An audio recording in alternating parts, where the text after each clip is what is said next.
बिस्मिल्लाहिर्रहमानिर्रहीम। अस्सलाम वालेकुम। आज 17 जनवरी है और दिन है सोमवार का। मुल्क में एक बार फिर सदारती निज़ाम की बात हो रही है सोशल मीडिया पर ख़ास तौर पर, और एमरजेंसी की बातें चल रही हैं सोशल मीडिया पर, व्हाट्सएप ग्रुप्स में, और बहुत ज़्यादा इस वक्त मौजूद बहस है। ये सारी बहस क्यों हो रही है और क्यों एक ऐसा तासुर मिल रहा है कि जैसे पाकिस्तान में या तो सदारती निज़ाम आ रहा है, या कोई एमरजेंसी नाफिज हो रही है, या कोई कौमी हुकूमत बन रही है, कोई ऐसा इंटरम सेटअप आ रहा है जो कि फिर बहुत अरसे तक जो है वो कंटिन्यू करेगा।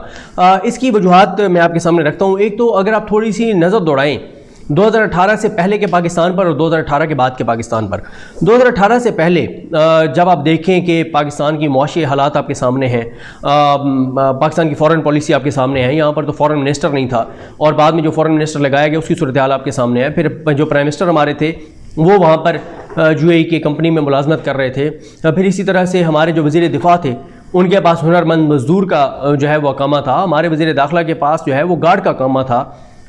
फिर भारत के साथ ढके छुपे जिस तरह से बात की जाती थी, वो सारी चीज़ें आपके नोटिस में ही हैं, आप सारे ये बात समझते हैं और जानते हैं। इमरान खान साहब जो है वो तकरीबन कोई आप समझें कि कोई 22 साल तक ये नारा लगाते रहे इंसाफ का, और फिर उन्होंने बड़े बड़े दावे किए कि जब वो इक़्तिदार में आएंगे तो वो बेरहम एहतसाब करेंगे, इस्लाहात करेंगे, पाकिस्तान में खुशहाली आएगी। बहुत बड़े बड़े उन्होंने दावे किए, लेकिन हुआ क्या?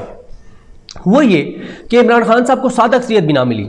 अच्छा, पहले तो 2018 के इलेक्शन लड़ने से पहले इमरान खान साहब को कंप्रोमाइज़ करने पड़े। क्यों करने पड़े? इमरान खान साहब को कंप्रोमाइज़ इसलिए करने पड़े कि उनके सामने जब ये रिपोर्ट आई कि हर शहर में, हर हल्के में 2-2, 3-3 पॉलिटिकल फैमिलीज़ हैं, और अगर आप उनमें से किसी को टिकट देंगे तो आप जीतने की पोजीशन में होंगे।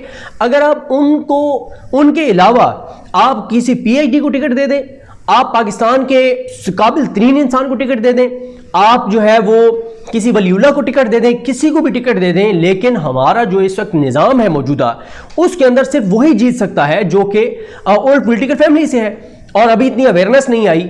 हाँ, कुछ जगहों पे है, शहरी हल्कों में ये होता है कि थोड़ा सा वो नज़रिए को देख के और थोड़ी सी सोच और अप्रोच को या लीडरशिप को देख के वोट देते हैं, लेकिन वो भी उतनी बड़ी तादाद नहीं है। लेकिन जो ज़्यादातर हल्के हैं, कुछ हल्के ऐसे हैं जहाँ पे आप नए लोगों को खड़ा करेंगे, नौजवानों को खड़ा करेंगे, एक हवा चलती है, फिजा चलती है, चीज़ें होती हैं और हो जाती हैं। लेकिन अक्सरियत आपके 70% जो हल्के हैं वो इसी तरह के हैं, ओल्ड पॉलिटिकल फैमिलीज़ हैं, उन्हीं में से आप किसी को टिकट देंगे तो वो जीतेगा वो। यानी पहले इमरान खान साहब को कंप्रोमाइज़ करने पड़े। 2018 का इलेक्शन होता है और सादा अक्सरियत भी नहीं थी इमरान खान साहब के पास। इसके लिए उनको क्या करना पड़ा? काफली को मिलाना पड़ा, MQM को मिलाना पड़ा, कुछ और लोगों को मिलाना पड़ा, कुछ आज़ाद लोगों को लेना पड़ा।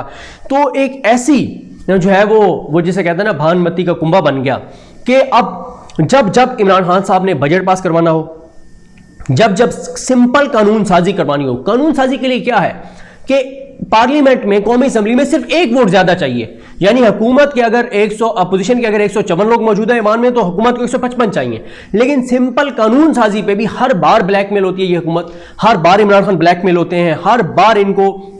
और ब्लैकमेलिंग क्या होती है? काफ लीग हर बार नाराज हो जाती है, और फिर एंड पे मानते कैसे हैं? SHO अपनी मर्जी का लगवा लेते हैं, DPO अपनी मर्जी का लगवा लेते हैं, कोई तरक्याती फंड ले लेते हैं, कोई और एक चीज़ ले लेते हैं, कोई सेक्रेटरी अपनी मर्जी का लगवा लेते हैं, कोई तरक्याती फंड ले लेते हैं। और सबसे बड़ी जो जब ब्लैकमेलिंग सबसे अरूज पर थी तो उस वक्त एक वजारत और ले ली। ये कुल उनकी ब्लैकमेलिंग है।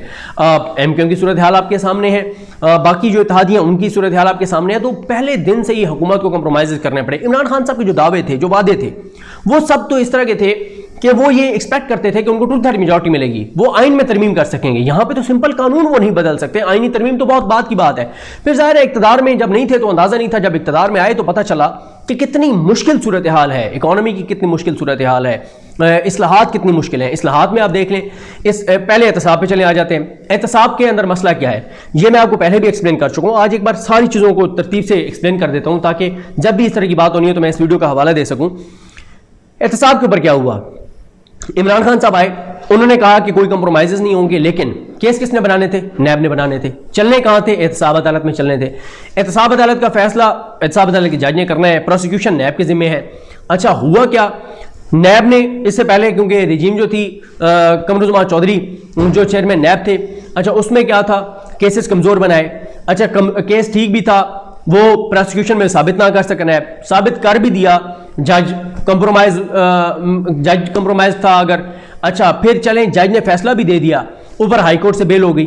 हाई कोर्ट से मामला जजमेंट सस्पेंड हुई, जमानत हो गई, हाई कोर्ट साल तक केस पेंडिंग रहते हैं, वहां से हो जाए सुप्रीम कोर्ट है। यानी इतने ज्यादा इस निजाम के अंदर झोल हैं और इतने तरीके हैं ताकतवर मुजरिम के बच निकलने के। और आपके सामने पाकिस्तान की तारीख में पहली मरतबा हुआ कि एक सजा याफ्ता मुजरिम को 50 रुपए के स्टाम्प पेपर के ऊपर बैरून मुल्क भेज दिया गया और आज तक वो वापस नहीं आ रहे।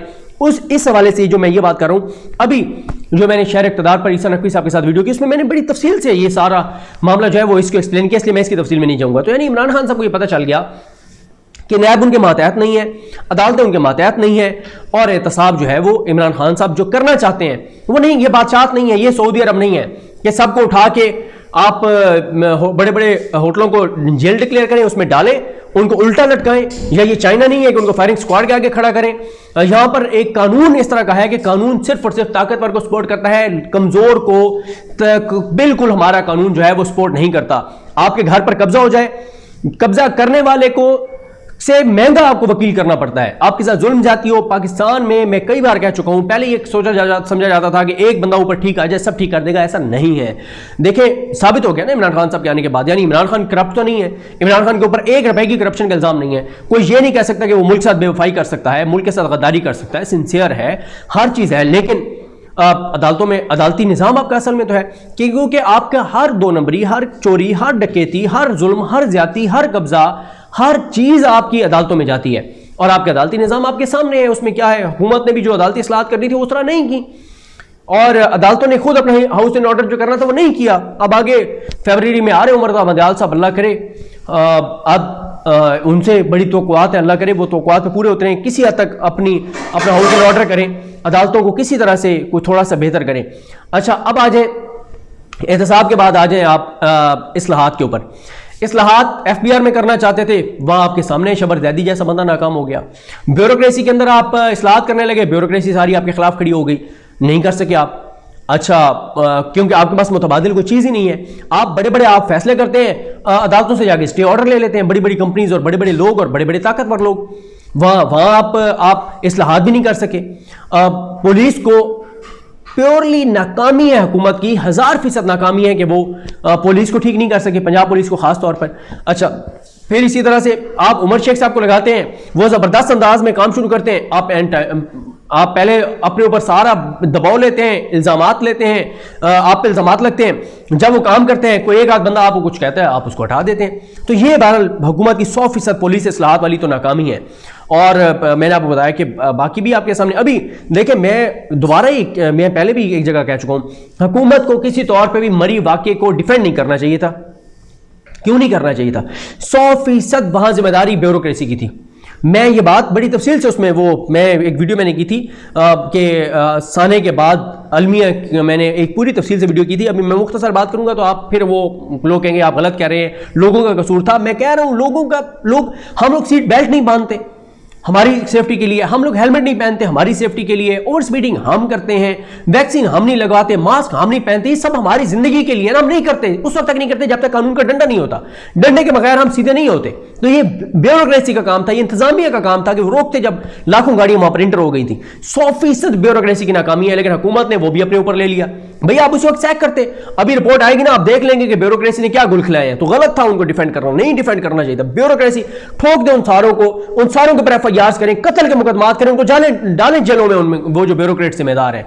अच्छा, फिर आ जाए इस दौरान फिर कोविड आ गया।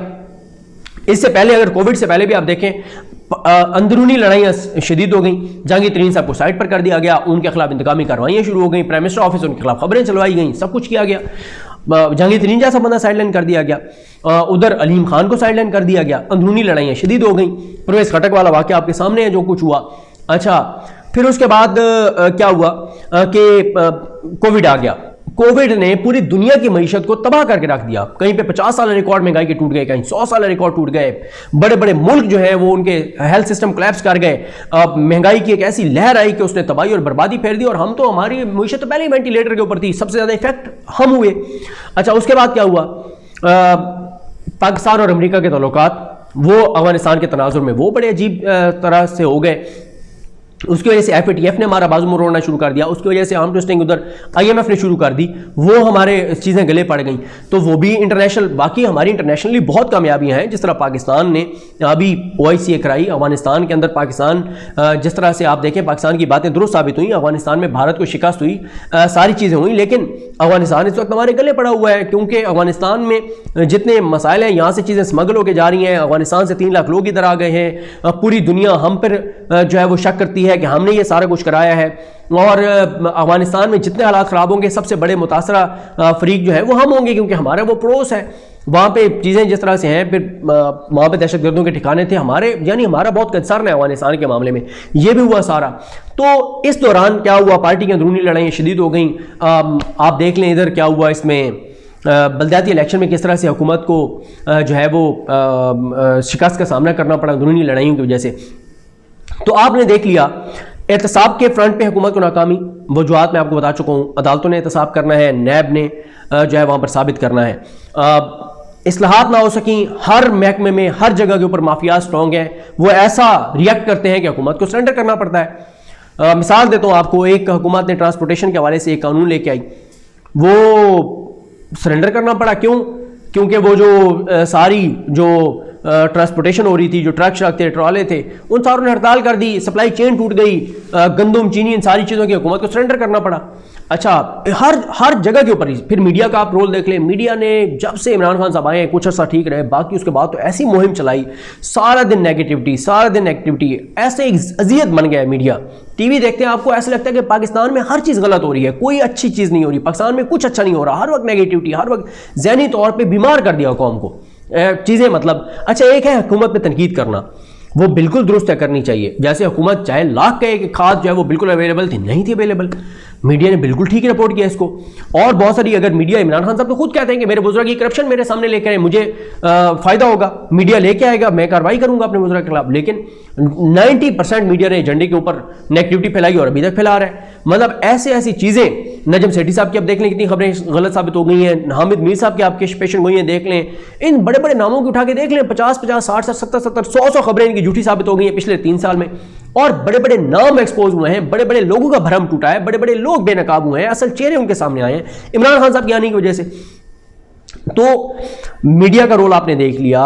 पॉलिटिकल पार्टीज पहले दिन से उन्होंने कहा इमरान खान को नहीं चलने देना, यहाँ पे कश्मीर के ऊपर पार्लियामेंट आपकी बेवकूफ़ हो गई, जुडिशरी आपकी नाकाम हो गई, ब्यूरोक्रेसी आपकी करप्ट है, पुलिस आपकी उस तरह से काम नहीं करती, आपकी पार्लियामेंट के अंदर कश्मीर तक के ऊपर कंसेंसस नहीं होता, कश्मीर के ऊपर इजलास होता है, वहाँ पर मोदी की बजाय इमरान खान की मजम्मत होती है, भारतीय फौज की बजाय अपनी फौज के खिलाफ तकरीरें होती हैं, कश्मीर के शुहदा की तस्वीरों की बजाय अपने मुलजमों और मुजरमों की तस्वीरें लेकर आ जाते हैं।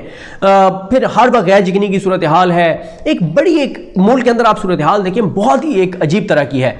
अच्छा, फिर क्या होता है, डील की खबरें आ जाती हैं, डील हो रही है, दोबारा वही आ रहे हैं, उन्हीं को लाया जा रहा है, सिस्टम नहीं चल रहा। फिर इस दौरान आप देख लें PDM बनी, जिस तरह पाकिस्तान की फौज के ऊपर हमले किए गए, फौज के हवाले से अब जो अदालतों से फैसले जो आ रहे हैं, जो अदालतों से रिमार्क्स आ रहे हैं, और ऐसा लग रहा है कि पाकिस्तान की फौज तो पाकिस्तान का दिफा ही नहीं कर रही, पता नहीं सिर्फ कारोबार कर रही है। ऐसा नहीं है।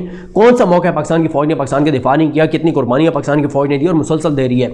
इस सारे सिनेरियो में जाहिर है बड़ा सवाल यह है कि अगर इमरान खान साहब जैसा वज़ीर-ए-आज़म भी आकर और चीज़ों को नहीं उस तरह से, यानी फौरी तौर पे चीज़ें चेंज, कुछ चीज़ें हैं वो की हैं, वो लॉन्ग टर्म उनके नतीजे आएंगे। 10 डैम बन रहे हैं, बहुत टाइम बाद उसका आपको असर नजर आएगा। क्लाइमेट चेंज आपको अभी फौरी तौर पे कोई रिजल्ट नज़र नहीं आ रहा, लेकिन लॉन्ग टर्म में पूरी दुनिया में हमारा ये इस चीज़ को अप्रिशिएट किया जा रहा है। जो बैरूनी महाज के ऊपर पाकिस्तान की बड़ी बड़ी कामयाबियाँ हैं, पाकिस्तान इस वक्त इंटरनेशनल गेम के अंदर है, बड़े बड़े मुल्कों के साथ पाकिस्तान के नए राब्ते और तल्लुकात बन रहे हैं। अभी सदर पुतिन ने जो बयान दिया उस पर इमरान खान साहब ने आज उनसे रब्ता भी किया, वो इमरान खान साहब ने इस्लामोफोबिया के ऊपर काम किया।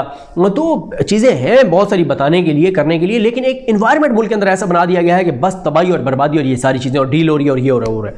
अच्छा, अब इस पे बहुत ज़्यादा बहस हो रही है कि पहले ये लगता था कि इमरान खान साहब जो है वो अगले 5 साल भी होंगे। अब एक ऐसा ज़ाहिर है, महंगाई बहुत बड़ा इशू है। मैं ये अक्सर वीडियोस में कहता हूँ कि 60-70% उसकी वजह इंटरनेशनल मार्केट में महंगाई है, ऑयल प्राइसेस है, वहाँ है सारे, और 30-40% हुकूमत की नाअहली और नाकामी है, जो ब्यूरोक्रेसी के ऊपर इनका कंट्रोल नहीं है, प्राइस कंट्रोल कमेटियाँ नहीं है, सारी चीज़ें हैं।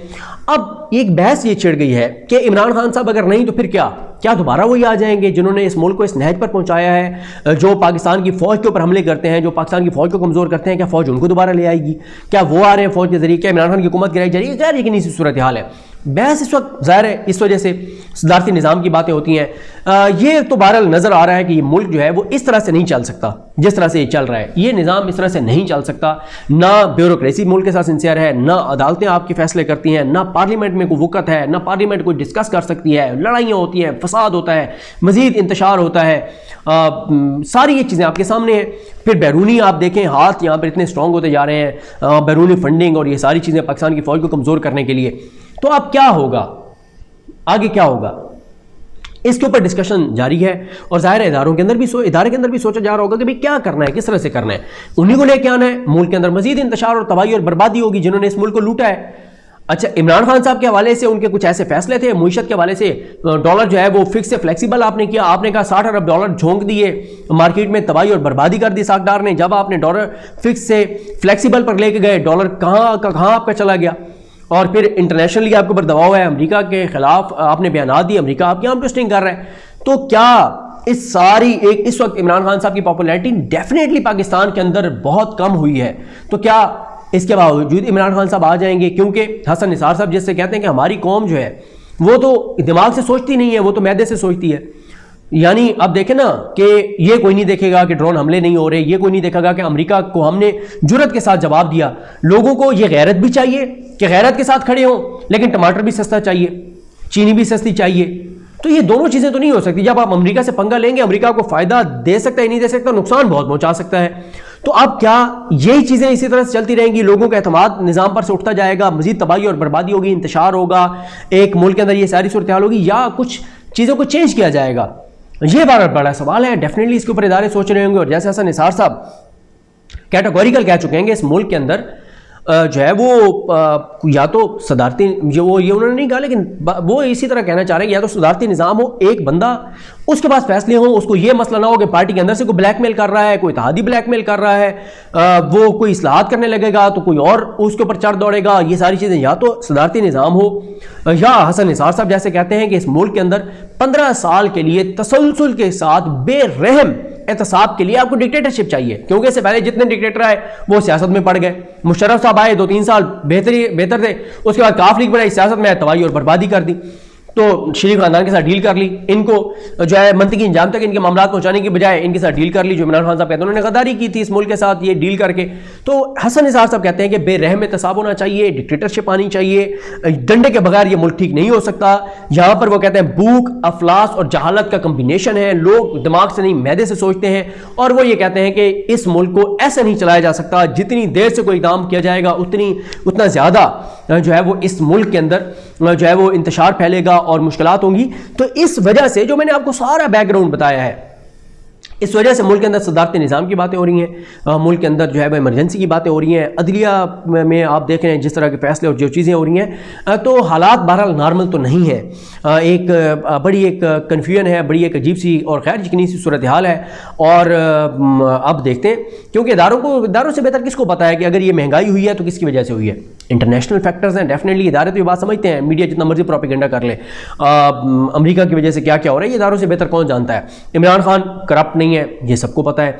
तो क्या ये इसी तरह से तसलसल रहेगा या कोई नई चीज़ होगी? बहरहाल मुझे ज़ाती तौर पे ये नज़र नहीं आ रहा कि जो है वो इमरान खान घर जाते हुए नज़र नहीं आ रहे। मुझे कोई नून लीग और पीपल्स पार्टी अभी इन हाउस चेंज के जरिए आते हुए नज़र नहीं आ रही। ये मेरा एनालिसिस है, मेरी खबर नहीं है, तज्जिया है मेरा, ठीक भी हो सकता है, गलत भी हो सकता है। और मुझे ये नहीं लग रहा कि इलेक्शन होंगे और दोबारा कोई पीपल्स पार्टी और नून लीग आ रहे हैं। जिन्होंने इस मुल्क को जहाँ तक पहुँचाया है, मुझे नहीं लगता कि दोबारा वो आएंगे और इस तरह की सूरत हाल होगी। लेकिन क्या होगा ये सवाल है, डिस्कशन जारी है। और इसके फैक्टर्स जो मैंने आपको पीछे बताए, ये तमाम फैक्टर्स हैं। तो आप देखते हैं चीज़ें किस तरफ जाती हैं। लेकिन चीज़ें बहरहाल इस वक्त इदारों के अंदर भी बहस और बातचीत और गौर व फिक्र जारी होगा कि किस तरह से इस मुल्क को लेकर चलना है, कहाँ लेकर जाना है, क्या करना है। लेकिन अभी बहरहाल इमरान खान साहब जाते हुए नज़र नहीं आ रहे और कोई नून लीग की डील बनती हुई नज़र नहीं आ रही। और नून लीग की डील के हवाले से नेक्स्ट वीडियो में बात करेंगे जो फवाद चौधरी साहब ने बयान दिया है। मुझे अपनी दुआ में याद रखें। अलकरीम हम सबका हामी नासरू। अल्लाह हाफ़िज़।